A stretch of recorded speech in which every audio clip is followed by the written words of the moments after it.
Assalamualaikum warahmatullahi wabarakatuh. Selamat pagi anak-anakku sekalian. Selamat berjumpa kembali di pembelajaran kali ini. Semoga kita semua masih tetap diberikan kesehatan, kemudian rezeki serta umur yang panjang yang diberikan oleh Yang Maha Kuasa. Baik, anak-anakku sekalian, tidak akan panjang lebar yang Bapak bahas. Persiapkan buku catatan, kemudian rangkum materi-materi yang Bapak bahas hari ini. Kemudian dengarkan, perhatikan dengan baik video ini sampai dengan selesai. Baik anak-anakku sekalian, kita masuk ke pembahasan bab 1 mengenai seni lukis bagian kedua.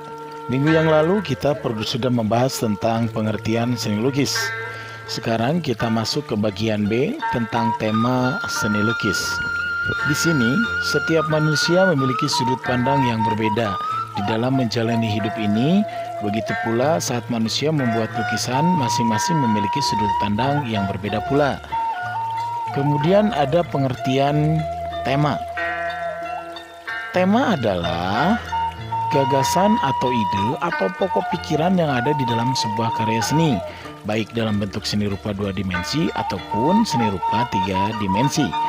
Tema-tema di dalam pembuatan karya seni rupa murni antara lain, yang pertama, manusia dengan dirinya sendiri. Maksudnya adalah tema yang diambil tentang dirinya sendiri untuk mengungkapkan rasa ekspresi dirinya yang dilukis. Kemudian yang bagian kedua, ada tema manusia dengan manusia lain. Maksudnya dalam proses mengungkapkan rasa atau berekspresi atau berimajinasi, si pelukis menggunakan objek orang-orang yang ada di sekitarnya untuk dijadikan gambar lukisan. Kemudian yang ketiga, ada juga yang disebut dengan tema manusia dengan alam sekitar.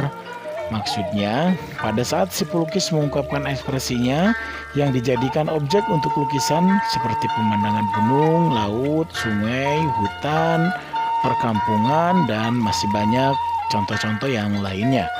Kemudian yang keempat, ada juga tema manusia dengan alam benda. Maksudnya, si pelukis mengungkapkan perasaannya dengan melihat objek benda-benda yang ada di sekitarnya untuk dijadikan lukisan. Bisa itu benda seperti patung, atau juga alam, hewan, dan lain sebagainya. Kemudian yang kelima, temanya itu adalah manusia dengan aktivitasnya. Maksudnya, si pelukis mengungkapkan perasaannya dengan melihat aktivitas kehidupan sehari-hari, baik di pasar, di keramaian kota, ataupun di sawah, dan lain sebagainya. Kemudian yang keenam, ada tema dengan manusia dengan alam hayal. Maksudnya, si pelukis mengungkapkan perasaannya atau imajinasinya dengan cara berhayal yang melintas dalam pikirannya, baik secara sadar ataupun secara tidak sadar. Itu adalah tema manusia dengan hayalan. Kita lanjut ke bagian C, alat dan bahan. Di sini ada pastel dan krayon. Krayon ini ada yang disebut dengan oil pastel, terbuat dari pasta minyak yang dicampur dengan warna. Krayon jenis ini memiliki sifat lembut. Kemudian ada juga pastel. Nah, kalau pastel ini terbuat dari bahan lilin. Kemudian yang kedua, ada yang disebut dengan cat atau pewarna. Bahan berwarna ini dibedakan berdasarkan basis pengecarannya, yaitu cat air. Cat air ini ada 2 jenis ya, yaitu watercolor atau bersifat transparan, dan juga poster color yang bersifat pelakat. Kemudian bagian B, ada juga cat minyak. Cat minyak ini terbuat dari partikel pigmen warna yang dibuat dengan media minyak. Kemudian yang bagian C, ada juga cat akrilik. Cat akrilik terbuat dari bahan plastik berbasis polietilen. Kemudian bahan yang lainnya, alat-alat yang diperlukan itu antara lain ada kuas. Kuas ini sangat beragam lah, dimulai dari ukuran, bentuk, serta harga.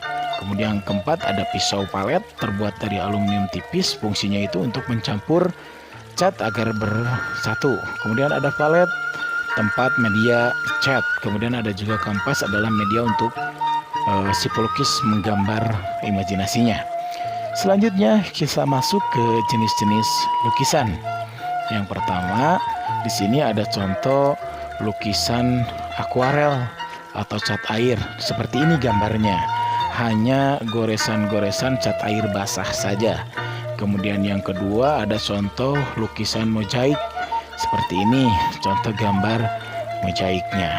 Kemudian yang ketiga contoh lukisan kaca yang menggunakan figura-figura di dalam sebuah kaca. Dan yang terakhir ada lukisan batik. Nah, seperti itu anak-anakku sekalian. Demikian anak-anakku sekalian, pembahasan materi seni budaya bab 2. Mudah-mudahan apa yang Bapak sampaikan kalian dapat memahaminya. Tidak lupa catat, rangkum materi-materi yang sudah tadi Bapak sampaikan. Yang paling penting dalam pembelajaran PJJ jarak jauh ini, kalian masih tetap ceria menjalankannya penuh dengan kebahagiaan, walaupun memang seperti ini keadaan pandemi atau pembelajaran di tahun 2020 tahun ini. Terima kasih atas segala perhatiannya. Mohon maaf atas segala kekurangannya. Billahi taufiq wal hidayah. Assalamualaikum warahmatullahi wabarakatuh.